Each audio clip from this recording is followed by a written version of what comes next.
family, and welcome back to another episode of It's Negotiable. I am your co-host, Ernestine Morrison. And I'm your co-host, Amber Ty. And on this podcast, we talk all things negotiable and non-negotiable. You guys already know, setting boundaries with people, places, and things that do not serve God's purpose for your life. But because of your obedience, some things may actually be negotiable. Yeah.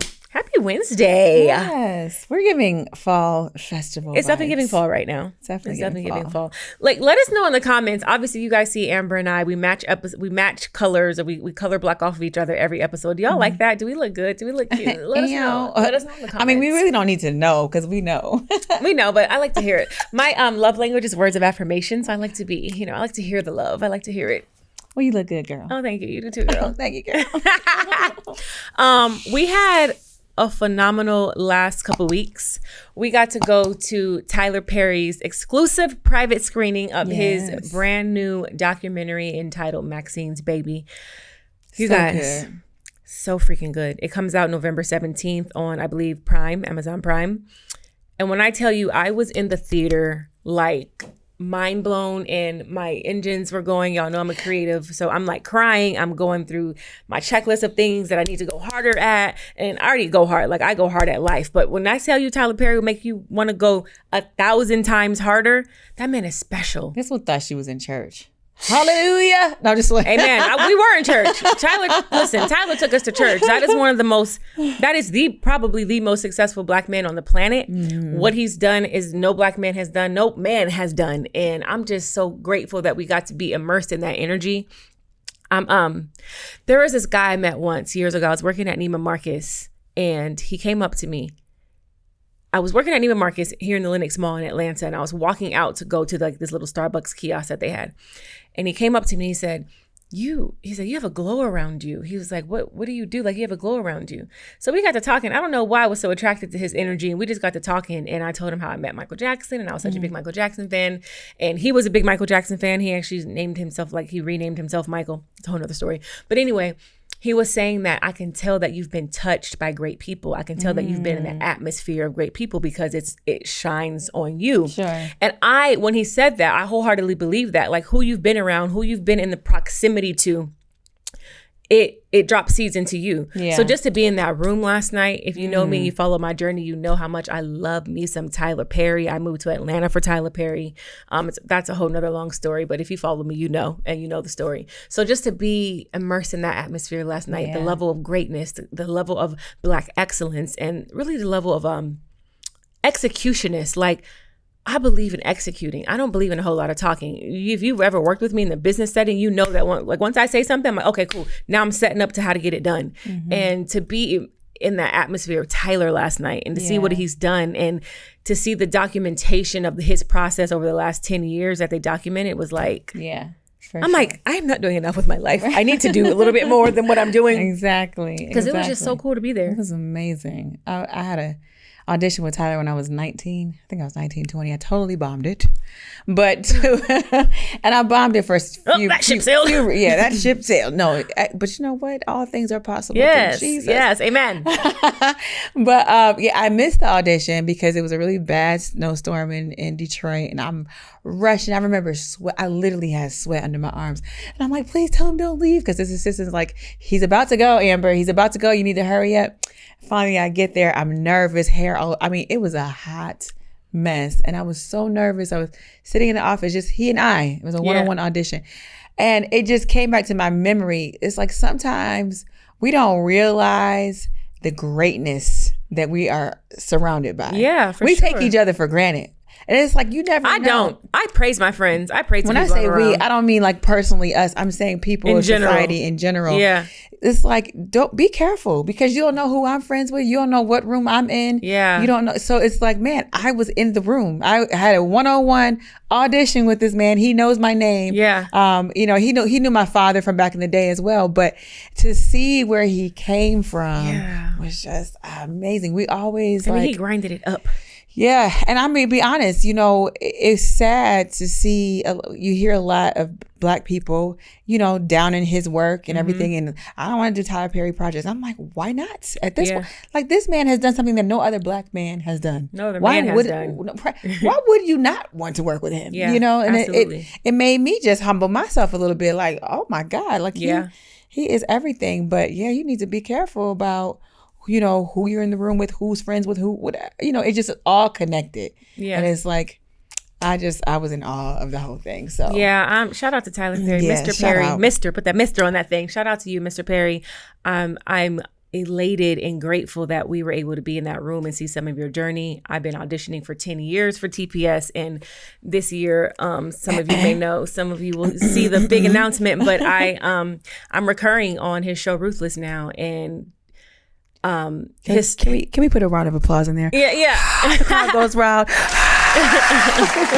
It was surreal because just like my journey with trying to get to Tyler Perry Studios has been like a span of 12 years, but to actually finally get there and to know that he actually didn't direct my episodes, which historically he has directed all the episodes of Ruthless, but he didn't direct this season that I'm on. But again, I got there just to be in the room, just to be on his shows, just to be like, people talking about you don't have to like Tyler Perry. Right. I like him, love me some Tyler. That man is genius. He's a creative genius. He's a smart businessman. And at the end of the day, he puts on for the culture. Yeah. And that's, you know, that's real. Now, just to go back, I didn't quite bomb the audition. He said he decided to use a singer. It was for one of his plays. Okay. And if y'all want to hear me sing, you really don't. But hilarious.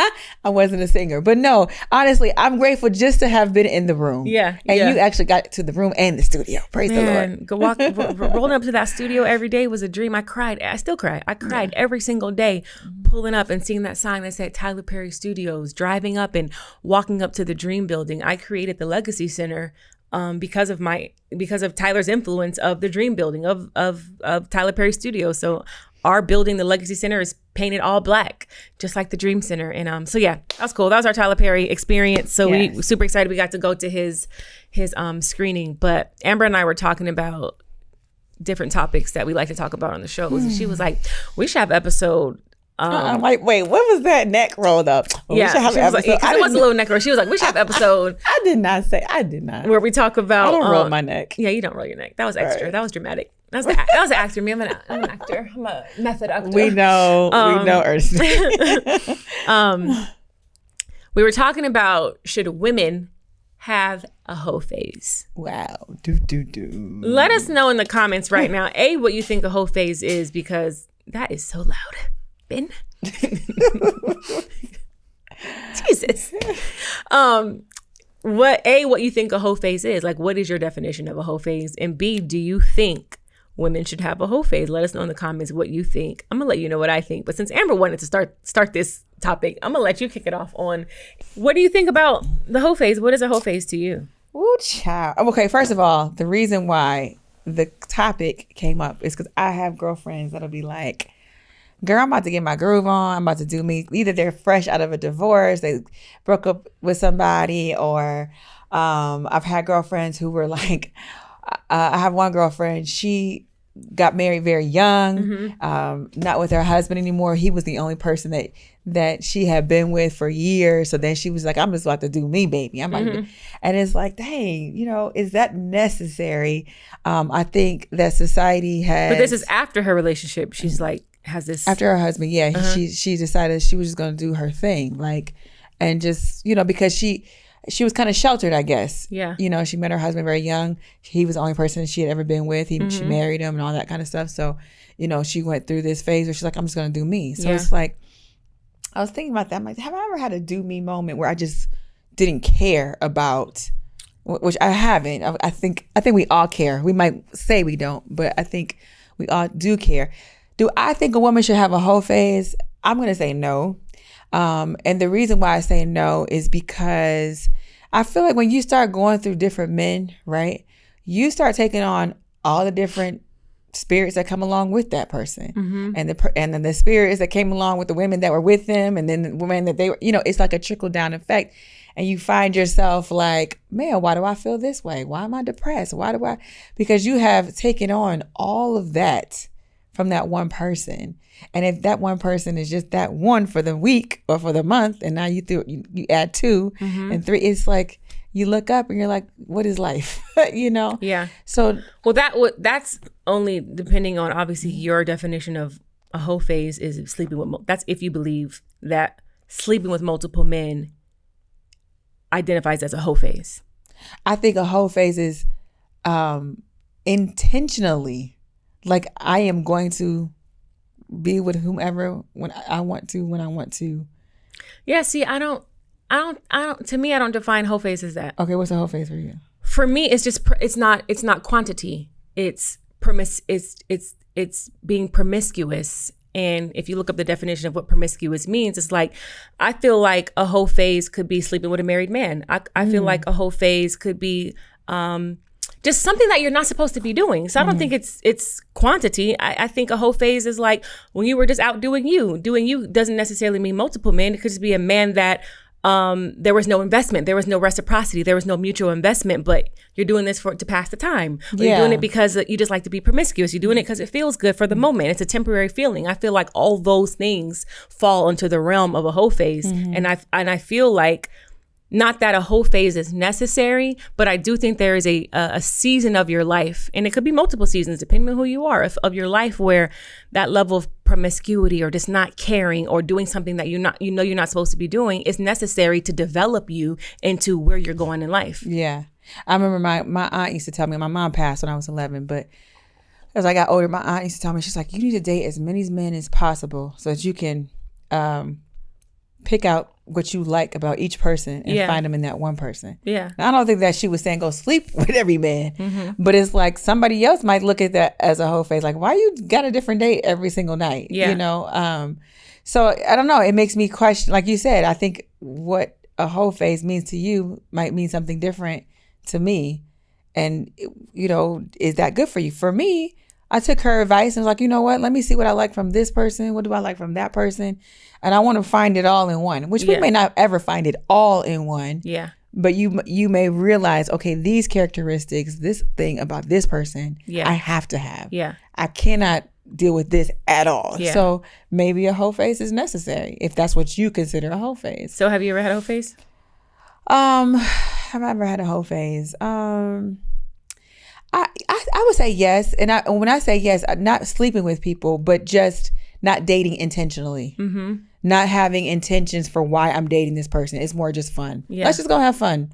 And then you find yourself in a relationship, or you find yourself dealing with somebody for 2-3 months that you know is going nowhere. You know, like you're never going to be my husband. Yeah. So then what are we doing? Yeah. So yeah, I would definitely say yes in that way. I think that it wasn't until I started getting older that it's like, no, I have to date with intention. Yeah. Especially after I had a son. Yeah. And I split from his father. It's like, okay, who is this person and how is this person going to influence my child's life? Yeah. So when I'm dating now, it's not just about how I feel. You know what I'm saying? It's like, how do you fit in my whole world? Yeah. So maybe the whole phase comes when you're younger. I don't know. I don't know. What about you? Have you had a hoe phase? Yeah, I think absolutely. I think that based on my definition of what a hoe phase is, absolutely. And I think, I hate to overgeneralize, but I think a lot of women have had hoe phases if you really break it down and if you really could be honest with yourself. And actually, I appreciate the phases of the lack of reciprocity. I appreciate the phases of just not knowing to be better and do better. In the moment it hurt and it felt like, why me? I had a poem that I did that went super viral called Why Did I Let Him Just F Me? And if you go on YouTube and look up Ernestine Johnson, Why Did I Let Him Just F Me? It's a powerful, powerful piece. It was extremely promiscuous and honest and vulnerable and raw. But when I think about that poem, it's like, yeah, the whole phase of being with people intimately, being with people emotionally that didn't serve you, that there was no reciprocity, that didn't serve you well, didn't serve God's purpose for your life, or just abused you, or just disrespected you, and you allowed it. So absolutely. But I'm grateful for that phase, because I think through all of that, through the poem, through that era, through that phase, it led me to, like you said, knowing what you want out of someone else. And it's not even about someone else. It's like knowing what type of woman you want to be. I'm very intentional about the type of woman that I am. And it shows like in my fruit. It's not in my words. Like I'm intentional about the friends I have. I'm intentional about the conversations I have. I'm intentional about what I feed into my body, like what I read. Like I'm very intentional because I'm like, yo, I know what it's like to be at the bottom and feel unworthy and feel undeserving and feel used and feel abused and feel like, dang, he just used me or he took and I got nothing back. So yeah, absolutely. Yeah. Absolutely. I think too, like you said, it's about how you, was I reading something? Yes, I was reading this book and it was talking about your thermostat of worthiness, right? Mm-hmm. You go into a room, it's hot in there. So you go and you cool it down. Or you go in and it's cold in there, you warm it up. Yeah. But it's based on your body temperature, right? So it's like your worthiness, what you feel your worth. Yeah. You either dial it up or you dial it down based on what you feel internally. Yeah. So it's like, when you're dating or you're having your whole phase, I think it has a lot to do with what do you think you're worth? Absolutely. I feel like if I had known my worth more back then, I wouldn't have just been dating, casually. Yeah. It would have been like, no, to be in my space, to be a part of my life, these are the things that I need to see from you. And I mean, we could be friends, but I shouldn't be dating you if we're not aligned. Or intimate with you. I shouldn't be intimate with you. I read another thing that said, you should not be sleeping with a man and have to go ask another man for something. Mm-hmm. Like, I was like, oh, that's crazy, because a lot of us just be doing any old thing. And it's like, why are you not getting everything you need from the person that you're sleeping with? Mm-hmm. And it's like, then you shouldn't be sleeping with them. Yeah. So at the top of the conversation, you said you don't think women should have a whole phase, and then you switch it to you do. So which one is it? No. Okay. So, because you changed the definition of what I was thinking. Mm-hmm.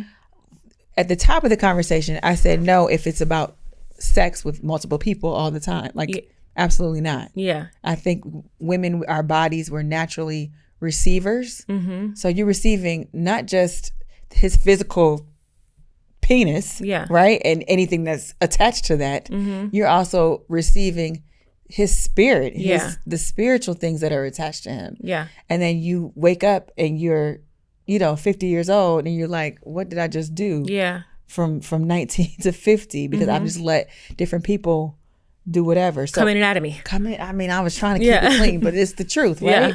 Yeah. So no, I don't think that I think that we are worth more than a whole phase. Mm-hmm. I think that you have to value yourself more than that type of whole phase. Mm-hmm. Now, dating, that's different. Yeah. I think that if your whole phase is, I'm going to just date because it's fun, and that includes sex and all that kind of stuff, that's different. But I think that if you're dating intentionally, yes, you should. You should date multiple people, see what you like, but just date them. You ain't got to sleep with them. Yeah.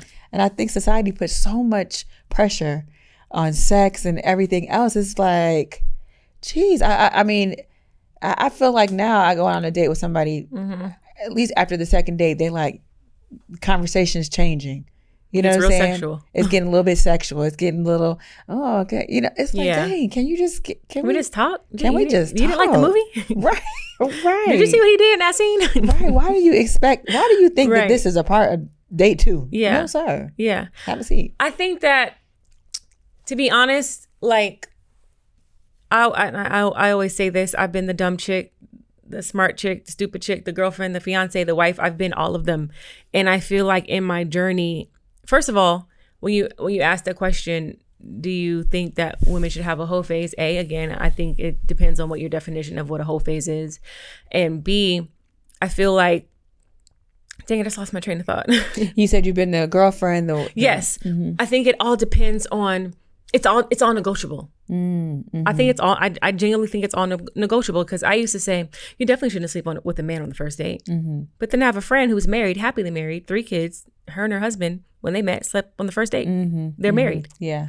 I think it takes discernment to know who should have access to you and what type of access they should have. Yeah. So just because a woman slept with 10 men doesn't mean she's any different than the one who slept with the one man on the first date. Mm-hmm. It depends on what type of access you allow people to have and like what the reciprocity is. Like, did you just meet Joe Schmo and just went because you wanted to have a fun night in the town and you took him home? What was the difference between her and the girl who slept with 10 Joe Schmoes? Right. You know what I mean? I feel like it's it's all circumstantial, just like everything is in life. And I feel like the more you live life and the more you date and figure out and win and lose and fail, you figure out, yeah, some stuff works, some stuff may not work, but this doesn't define me if I did this one thing, or if I did it multiple times, this doesn't define me this way either. I think it's like, it's just learning. Yeah. I was reading an article about Yvonne Orji. I believe that's her last name. The girl who played on it was an Orji? Orji, or it's like there's a J in there somewhere. Okay. Yeah, she's a virgin. But she's 39 yeah. and she's a virgin. Yeah. My mother was 29 when she got married and she was a virgin. Yeah. But I said, man, 39? And it was funny. I sent that to some of my girlfriends and they're like, ugh. And it's like, why do we not normalize that? Yeah. Why is it such, I mean, it's like that's the taboo now. Before, when we were growing up, it's like taboo to not be a virgin. Yeah. When you get now, it's you like say so many of your girlfriends were saying, they were just like, oh, I could never. Oh my God, is she crazy? Oh my God, what? What type of girlfriends are you around? Because I didn't have that energy at all when I read the article. I was like, dang, I was like, good for her. Yeah. I was like, I said, my first thing actually, I said, dang, she's strong. Well, I think they were saying it that way, like I could never, but. Yeah, I mean, I got a couple of them that kind of was like, that's crazy. I feel like when I just think about my journey, well, obviously I'm married, but in my 20s when I was dating, I didn't get intentional about dating, like really intentional, like strict intentional, probably until my late 20s. But before my late 20s, there was definitely phases where I was dating people that literally meant me no good. There's times where I was giving access freely. And I really feel like that's what it is. That's what I was trying to say earlier is the free access is what I'm intentional about.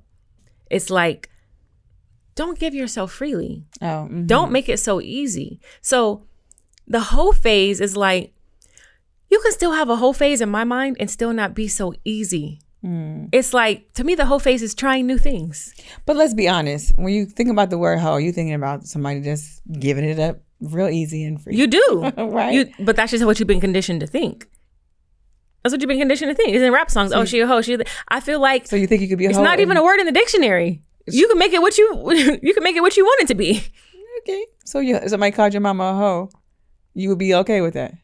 No, but words don't even move me now in general. Maybe 10 years ago I'd have been ready to fight, but now I wouldn't. I'd be like, okay, cool. It's right, a word. but I'm just saying you would still be like, you still wouldn't mess with that person no more, right? Because even though you're saying you can change the definition, we all know what the definition is, right?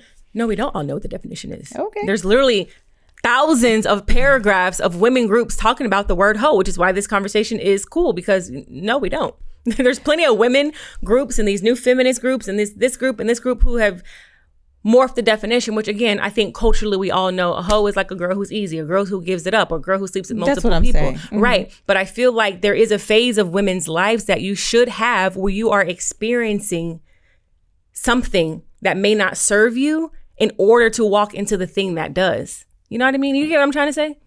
Yeah, I get what you're trying to say, but I guess, I mean, looking at Yvonne, for example, going back to her and looking at the biblical times, and I know we don't live in biblical times, but a woman was in her parents' house until her husband came and got her. Like, it went from home to him. It wasn't like, let me have this huge phase of. Yeah. So I don't know. I'm like, was that healthier? I'm not saying one way or the other is but see, wrong, I think the difference is I'm not saying strive to have a whole phase. I'm not saying it should be something on your checklist. Mm-hmm. What I'm saying is I think that for the women who have gone through it, it's been advantageous is what I'm saying. You know what I mean? Like who've gone through the ringer, because sometimes you don't know your worth until you go through the ringer. Mm-hmm. Sometimes you don't know what you deserve until you got what you didn't deserve. Sometimes you don't know what a steak dinner tastes like until you had the Happy Meal. You know what I mean? Yeah. So I'm not saying, oh no, every woman should strive to go have a whole phase. I'm not saying every woman should go sleep with multiple men and be promiscuous and be easy. What I'm saying is I think that you should honor and have reverence for what you have done, even when it didn't serve you. Is what I'm trying to say. I don't know that I would deem it advantageous necessarily. Only because I think about it as like a bank account, mm-hmm. right? And let's just be honest. When we start having sex with people, your emotions are involved. It's like they are withdrawing from your spiritual bank. Absolutely. And I don't know. Yes, it helps shape you, who you are later on. But let me just be honest. If I could go back mm-hmm. and I could be an Yvonne and I'm 41 and be a virgin, I mean, I would pray I would be married by then. But if I could go back, I would. Yeah. If there hasn't been a good enough, I wouldn't. I just would, because I feel like I have allowed people to take withdrawals that, bro, your credit wasn't it wasn't crediting, whatever the word, you know what I'm saying? It's like credit wasn't crediting. Your credit wasn't crediting. Just meaning like you were not the person who God if I had just been patient and waited for the one that he chose for me. And I know people, people say you can have more than one soulmate. And I believe that's true. And when I say the one that God chose for me, I mean the one who was completely in alignment with you. Yeah. Who served your life, I just feel like there were withdrawals taken that can I get my money back? Can I get that back? Actually, can I get that $1 back? I get what you're saying. Can you sell me back? I agree to an extent. And again, I always say, like, sometimes when I talk, I feel like I contradict myself, which I do, because I truly believe now that all things are negotiable and all things are circumstantial. Like, I really believe that. I believe that everything that you've been through and everything that you're gonna go through, the mindset that you train yourself up to have is gonna be ever changing, because it's always negotiable. It's always circumstantial. I truly believe that. So would I go back in time and change things? I think the cool thing to say is, I would, because it's like, I can erase this. But like, no, I'm really grateful for everything that I've been through, because it got me here. It got me married. It got me proposed to in 7 months. Like, if I hadn't gone through the dirt with certain men, or if I hadn't gone through times where I know it did not serve me and it did not serve God's purpose for my life, I wouldn't be as strong as I am now. And I'm strong. But I think, Ernestine, I don't think everyone is like that, though. Everyone didn't get the ring, but they did. They might have walked a very similar journey to you. But they didn't. Well, that's why everything's circumstantial, because you got to do what's best for you in your life and how you define things. What worked for me and what built me up is my journey. Yeah. And you're talking to someone who, was molested for 10 years, wrote a poem called "Why Did I Let Him Just F Me?" And I was in a very dark place and I wrote that poem, because I felt like I had just given my body freely. I had allowed this man access freely, and I gave and I gave and I poured and I sowed and I invested, and I got nothing from it. And what you got was what you wanted, and you rode off into the sunset. So like, and I still understand that pain, and even to this day, I don't regret that pain. I don't. And maybe it is because I am married. So maybe someone else who's not married, maybe you feel differently, because you're like, well, no, I wish I could have, would have. But for the shoes that I'm standing in right now, I'm like, I'm glad I went through it. I don't think it's about regretting, right? Like, I don't look at my life and regret necessarily. Yeah. But if I was able to make a different choice, would I have made my life easier? For sure. Yeah. I didn't want to go through the pain that I went through. Yeah. Yeah, it shaped me, but it's still like, had I not gone through that pain, would I have been shaped differently? You know what I'm saying? Would I have been a heart and not a square? Would I have been, you know what I'm saying? It's like, square. Right. I'm just, right. Why did I pick square? Exactly. But I'm just saying, it's like, I think that I would go back and make some decisions, change some decisions for my life. I think that God has a path for all of us, a destination for all of us. But I think that we sometimes get ourselves off that path. Yeah. And he's like, I'm taking you here and you're still going here. Yeah. But it's just going to take you a lot longer. And you're going to have to make some detours. Yeah. But if you had followed me, maybe you would have made a little detour, because you got to go through some stuff to be grateful for it. But maybe I went around the mountain 3 times, where I could have just went up the mountain, right, and been there. So, but if we say if we say all things are intentional, all things are working for our good, and God is intentional. If God is intentional and all things are working for our good, those road bumps were also working for our good, weren't they? For sure. But God definitely gives us free will, right? Yeah. So could we have made those road bumps a little smoother? Okay. Could a little smoother on this one. Hitting some potholes and everything else. Maybe we could have avoided that and just maybe, ran on some gravel. Yeah. Some pebbles. Yeah. So I definitely, but what I thank God for is being a mom. It's like, I'm actually grateful for my road bumps, because now I can talk to my son about it. Yeah. And I plan, he's only 4. Well, you can't talk to your son about. Listen. all the road bumps. He's 3, he's 4. That's what I was going to say. I said he's only 4 right now, but my plan is to be very open and honest with him about things. Yeah. I have twin brothers. They are 13 years younger than me. Yeah. And so they were like my kids growing up. I really felt like a mommy figure to them. And I remember having a conversation with them maybe this might be about 5 years ago. And of course, now they're grown, right? But it was a conversation that I never really wanted to have with them. Yeah. But I had to keep it 100. So I was like, listen, I don't want these things to happen to you. Yeah. And I was very nervous having that conversation. I thought about, oh, what are they going to think after? Da, da, da. But then my brother called me recently, and he was experiencing and dealing with some of the same things that I had talked to him about.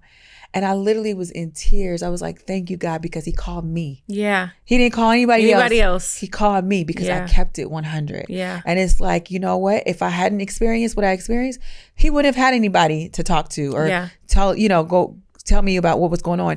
And I feel like even with my son, I want my son to be like, listen, my mom may not like it, but she gonna understand it because she told me. Yeah. She told me with the things that she went through. Yeah. And so, yes, in that aspect, I am very grateful for everything I've gone through, every bad decision I've made, every heartbreak, every disappointment. I am grateful for it all because now I have a story to tell my son. Yeah. And it, to help shape his life and hopefully help keep him on a little bit straighter path than what his mommy went on. Which is why I agree with you, which is why I feel like the journey was necessary. And although the journey wasn't pretty and it didn't feel good all the time, and it a lot of times didn't serve me or you. Right. I'm grateful that like Kobe, my daughter, I always tell my husband, I'm like, Kobe's gonna be a beast because hopefully, God willing, I'm able to instill in her so many valuable principles that I've learned over the years. And I feel like this is why these journeys are necessary. So you can implement and implant things into your next generation. You know what I mean? Yeah. So yeah. I was just thinking of something. Going back to you looked over there. I was like, I know somebody walking up. Yeah, we saw somebody walking.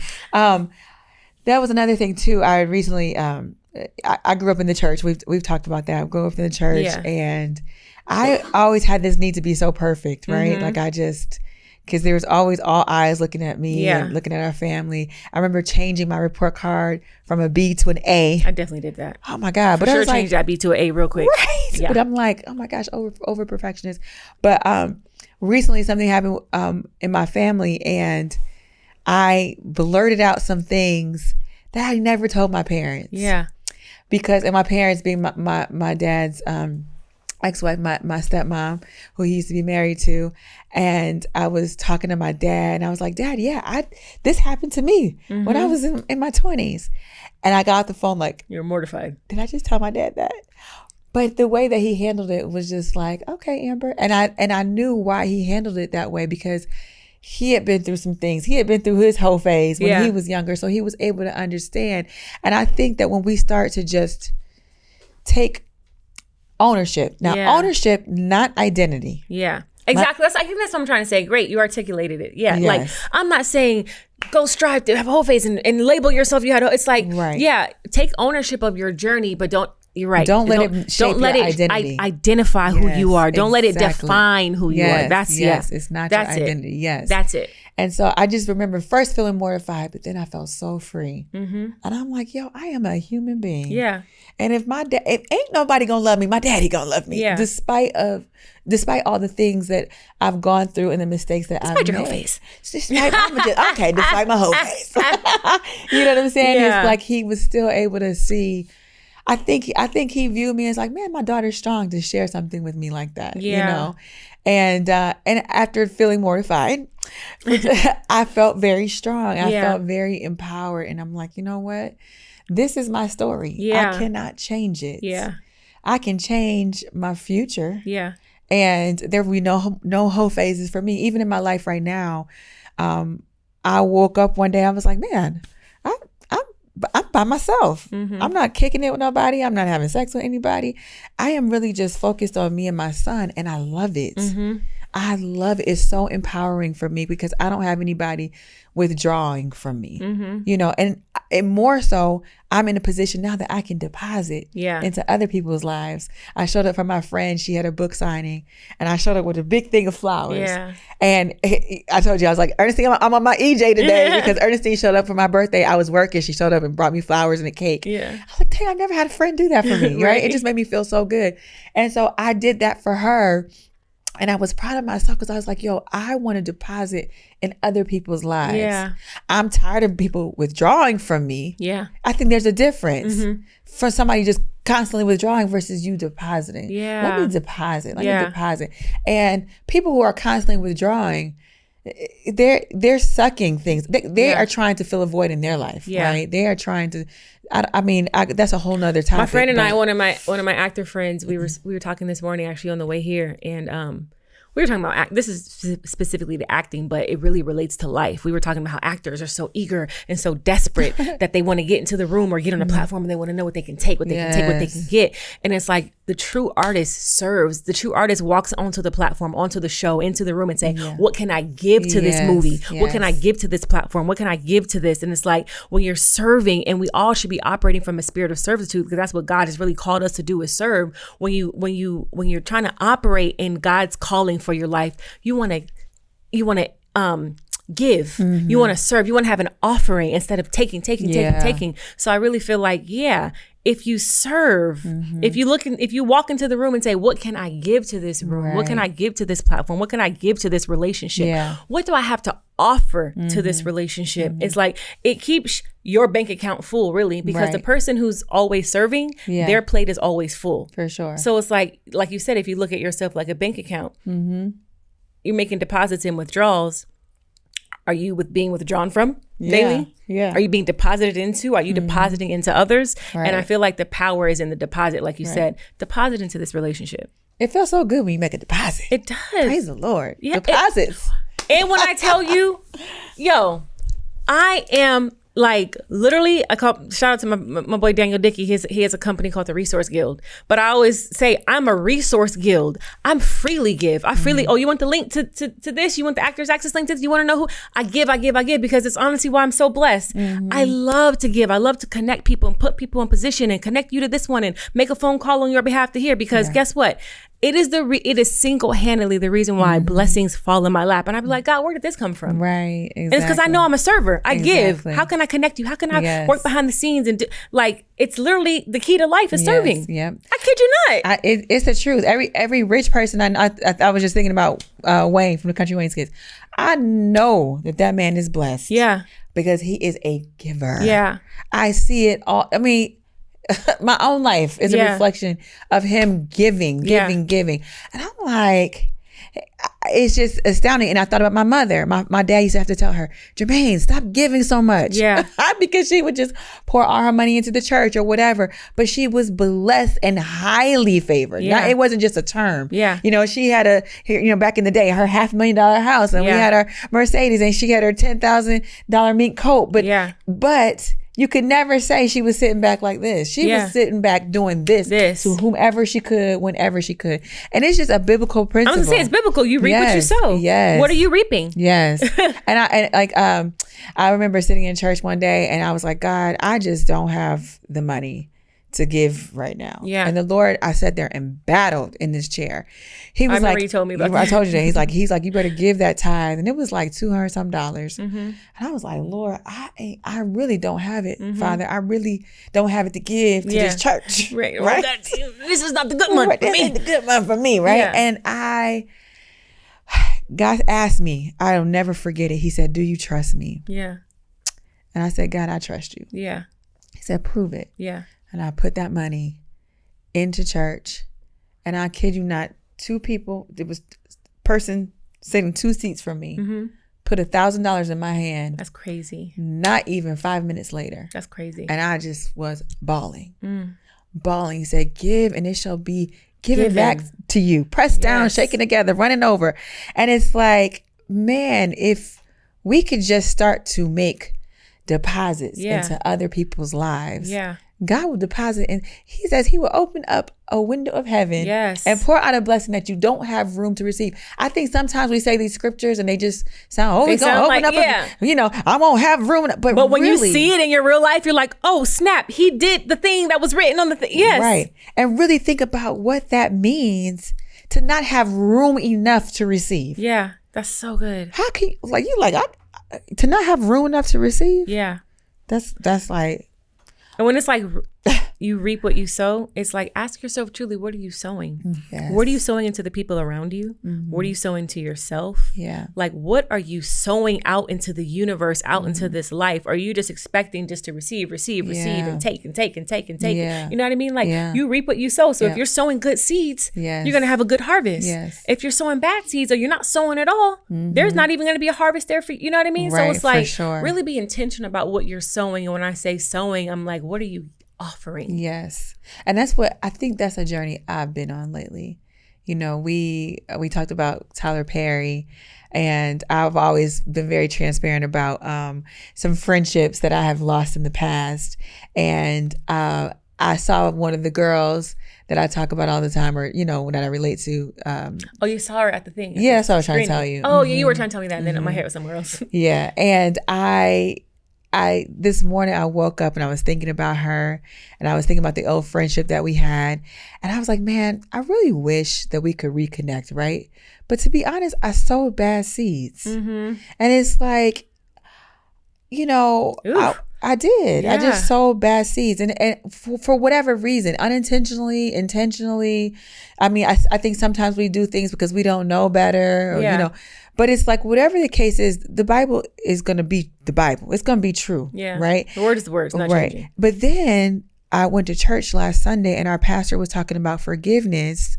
And he was saying that if a person's fruit is different, if they've shown you different, then it's okay to reconnect. Yeah. If they're not showing you anything different, then you don't need to reconnect, right? Yeah.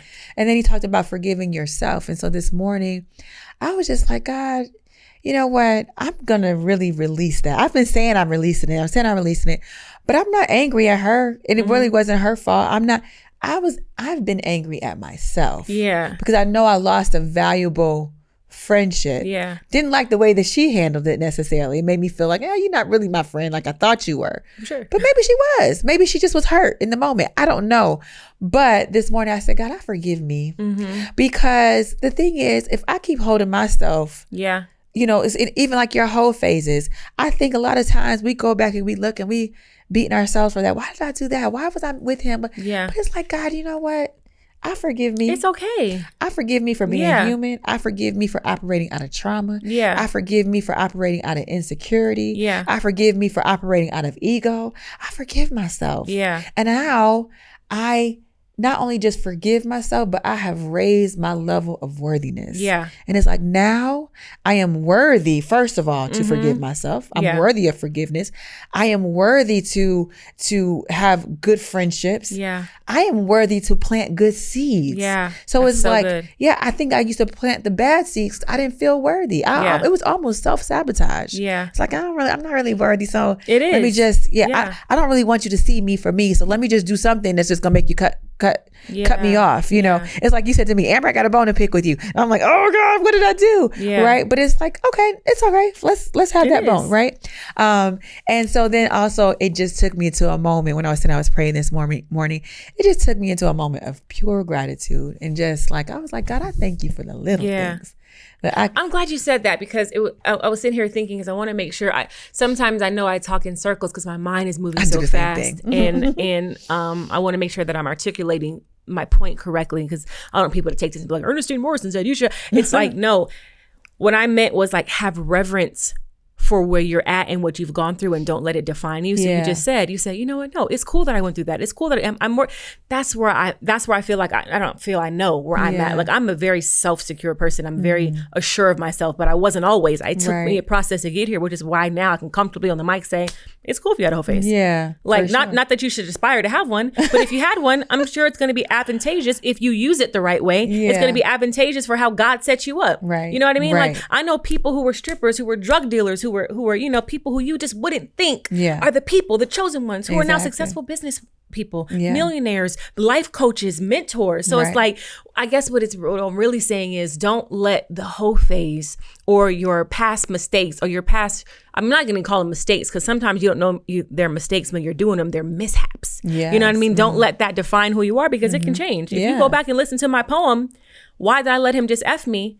and then look at the person I am today, or go listen to Average Black Girl that I did on the Arsenio Hall show, those are two different voices. Yeah, for sure. And I'm grateful for both of them. And I can confidently sit here and say the reason why I'm cool with how it all went down is because I didn't let it define me, and I don't. That's genuine. Yeah. It's not an act. It's not like, oh, I'm saying this for quotes. No, like right. this, I'm very grounded in who I am and excited for where God is going to continue to take me, because this is not over. Exactly. We're still not done. We're still not done. It's still not over. It's still a journey. I'm like, dang God, if you've done this, what else is coming? Because like, I feel great. I'm successful. I'm married. Like, it ain't perfect, but like, life is not like, oh, it's just peaches and roses, but it's like, yo, the things that I set out to do, like I said, I want to make my first 6 figures, and I did that. My first business, I launched at 24 years old, made my first 6 figures in 6 months.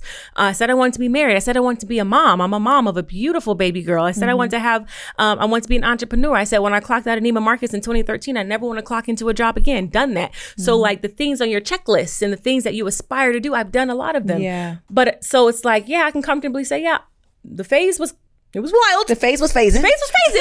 But I'm comfortable because it didn't define me. Right. And I think that's what women should understand. And I think a lot of these women groups and these feminist groups fight for that message. Like, it doesn't have to define you. If you did it, you did it, cool. But move on and know that God has a purpose for you, and God has bigger and better for you. And if you really truly believe that, then you'll be like, okay, God, that was a phase. That was a moment. Sure. That was a moment in time. Exactly. Now, how are you using this? How are you using this to groom me into where you have me walking? Yeah. And I just feel like you helped me articulate, like, that's just where I'm at with it. Like, it happened. Yeah. Go listen to that poem and then go listen to Average Black Girl. Right. Go listen to Why'd I Let Him Just F Me? Then listen to Red Bottoms. Then listen to Red Bottoms and listen to Know For Sure. But you know what I mean? Like, listen to my body of work, and you see the evolution of this woman. And I'm proud of each and every step. You know what I mean? Yes. So if you had a whole phase or you're having a whole phase, or you're in one right now, don't let it define you, babe. If you're in one right now, don't let it define you, babe. Take the tools from it and move on. Turn that thing on around is what I'm trying to say. Turn it around. Turn it up. Come on, turn it around. Yes. Exactly. Yeah, but which is why I love the title and the name of this podcast of It's Negotiable. Yes. Because it truly is negotiable. It's what you make it. It's what you make it. Yes. It's what you make it. Absolutely. You are the authority. The root word of authority is author. You author what it is. I speak what it is. I think what it is. I write what it is. I walk into what it is. This is why I'm the authority. Right. So it happened. Didn't define me. Moving on. Another thing is going to happen. Yes. The journey's not over. There's going to be more things that happen where I'm like, oh, why did I do that? Or why did I? It's going to happen. That's so funny that you said that too, because even going back to my story with my friend, when I saw her, I was thinking, does she think I'm that same person? Oh my gosh, she thinks I'm the same person I was. But I'm like, who cares what she thinks? Who cares? Right? Because whatever she thinks does not define me. Yeah. I know that I'm not that person anymore. Yeah. I know that I have asked God and he has changed me, and he has helped me to realize and see. He's brought people like you in my life where they were like, hey, Amber, that was a little bit off. Yeah. You don't do that again. Yeah. You know what I'm saying? And it's like, I have intentionally meditated and prayed about this. And so it's like, people will try to hold you, and she didn't do this, but people will try to hold you to your past. They will try to define you by your past. But we are not who they say we are. Yeah. We are who God says we are. And you said one time on a podcast, you were like, it don't have to take 10 years. It can happen in 10 minutes. God is a right now God. He's a suddenly God. He is a suddenly. He can make it happen suddenly. Yes. And what was 10 years to you is suddenly for God. And you look up and be like, dang, that was 10 years I went through that. But now I'm 36. Yes. There was probably 20 plus 15 to 20 years of BS and chaos and calamity. And what I thought was a lifetime of chaos and making wrong decisions and being unworthy and feeling unworthy was suddenly for God. Because I sit here today so comfortable and confident, like, dang, I'm grateful for, I don't even remember half the stuff now. Right. What you thought was going to end your life, the relationships that walked out that you cried. My God. I stayed up nights crying over people, friends, men, boyfriends, crying. Like, I'm never going to go on without this person. Look at me going on. Okay. Look at me gone. You know what I mean? So what you thought was a decade is suddenly, once you feel like you get to a place where you got it, and I really feel like, again, I don't want to come off as like, oh, she's just perfect, because I'm not. And I know God is still working on me. There's going to be another level and another phase. But everything that I went through, I'm like, ooh, I'm in a place now where I feel good about it. Yeah. That's crazy, because there were times where I'm like, I couldn't get off the floor. Right. I just thought this pain was never going to end. It hurt my stomach physically. Yes. And to sit here now and be like, dang, that's crazy I went through that. That was funny. Dang, he slept with me, then went and slept with her, then came back to me. That's crazy. Right. That's wild. Exactly. Laugh about it now. Yeah. Isn't that crazy? The thing that you thought you were just going to end you can laugh about now? You can laugh. The thing you thought was going to break you, set you up, child. Yeah. Yeah. Well, this has been great. We always have really good solo episodes. I know, we do. Let us know in the comments if you guys want us to do more solo episodes. If you guys prefer when we have guests on, let us know in the comments. Let us know if you like our matching outfits too. Yes. Let us know if you want to sponsor our matching outfits. If you want to sponsor if you have a boutique, a clothing line, and you want us to wear your stuff, please send us an email. It's negotiable@gmail.com. If you want your brand or something on here, hit us up. Let us know. Speaking of brand. Yeah. I don't have it with me, but do y'all see Ernestine's skin glowing? Yeah, you see the glow. You really don't in this turtleneck. Okay, well, look at another episode. Amber has some body butters that are super phenomenal that I literally wear every day. I get on her about these body butters. She does. Oh, Jesus. Ooh, it's another episode. BlackTieBoutique.com. Black Tie Boutique. They're handmade vegan. Yeah. I don't know if I would say vegan, because some of the fragrance oils, so the FDA has this thing, they don't have to tell you every single So we don't know if they're vegan. Okay, copy. But they're handmade. But they are all natural. Yes. Yeah, so they're great. Yeah. Also, if you're in the Atlanta or greater Atlanta area, we are at the Legacy Center right now. This is an event space. You can rent us at thelegacycenter.com. We have a 20,000 square foot studio space where you can come shoot movies, do photo shoots, have a birthday party, have a baby shower right here at the Legacy Center. Yes. Or if you want to shoot your own podcast or your own content, you can do it right here in our podcast lounge, the Oprah Winfrey Podcast Lounge. So go to legacycenter.com and check us out at the Legacy Center. Shout out to Legacy Center for the space. And make sure you guys follow us on Instagram, Facebook. Mrs. Ernestine Morrison is her Instagram. Ernestine Morrison on Facebook. And my Instagram is Amber_Ty, TAI. And my Facebook is Amber-Ty, TAI. Yes. So make sure you're following us there, because we're always posting great content. Yes. Make sure that you check us out both in the Country Wayne skits, exclusively on Country Wayne's Facebook or YouTube. And if you're like into movies, greenlit. You can watch me on you can watch me on She's got another podcast. A new movie called Love and Murder. Listen, she got so many things going, I just can't keep up. Sorry. Sorry. Go ahead. Yeah. Catch me with Tay Diggs and Keisha Sharp on BET Plus. New movie called Love and Murder. Atlanta Playboy is a true story biopic about Lance Herndon, who was this major tech guru in the 90s right here in Atlanta. And I played Tay Diggs' number 2 person. So I'm super proud about it. So go ahead and check me out as Delise. And let's talk about your other podcast. Yes, I just launched a new podcast. For those of you who are ever just scrolling through Netflix or Hulu and you're trying to figure out what to watch, what to binge watch, what movie is good, I have launched a podcast exclusively on the Social Proof Network with my brother David Shands. Me and my co-host, actor, producer Karan Joseph Riley. It's called Nice Watch, where we will weekly be breaking down what's a nice watch. What makes it a nice watch? Is it the acting? Is it the directing? Is it the shots? Is it binge worthy or is it cringe worthy? You can follow us on Instagram at Nice Watch Pod. Make sure you are subscribed to Social Proof Podcast Network and watch the full episodes. But more importantly, make sure you are subscribed to It's Negotiable. Yeah. If you are watching this episode and you have not clicked up top and hit that subscribe button, go ahead and hit subscribe now. Send this to your mother, send this to your sister, send this to your cousin, send this to your friend. Let them know It's Negotiable is the place for us to tune in and listen. I'm going to take us out with the word of the day. Yes.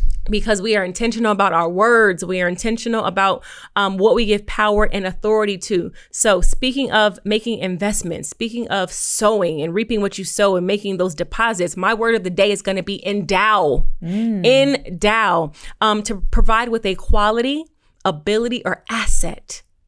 Second definition is to give.